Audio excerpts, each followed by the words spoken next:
கவலை வரமாட்டேங்குது எனக்கு.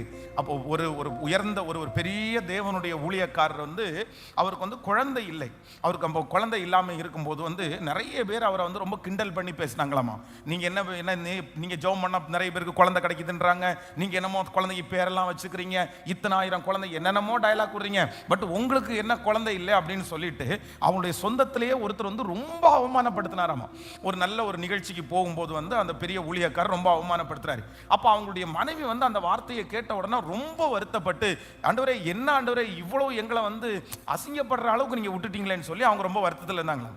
ஆனா இவர் எதையுமே காமிக்காம இருக்கும்போது இந்த மனைவி கேட்டாங்களாமா, உங்களுக்கு அவங்க பேசுனதை குறித்து கவலையே இல்லையா? அவங்க ரொம்ப நம்மளை தரக்குறைவா பேசி இருக்கிறாங்களே, உங்களுக்கு கவலை இல்லையா அப்படின்னு கேட்கும்போது அவர் சொன்னாராமா, என்னமோ தெரியல, அவங்க சொன்னது ஒண்ணுமே எனக்கு என்னை எந்த பாதிப்புக்குள்ளேயும் ஆக்கல, எனக்கு கவலையே வரல, எனக்கு கவலைப்படவே முடியல, சரி அவங்க என்னமோ சொல்லிட்டு போறாங்க, அதை குறித்து நான் யோசிக்கவே இல்லை அப்படின்னாராமா.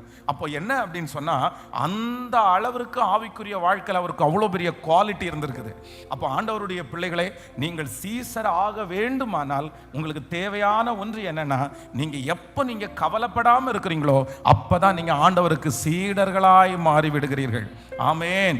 இனி நான்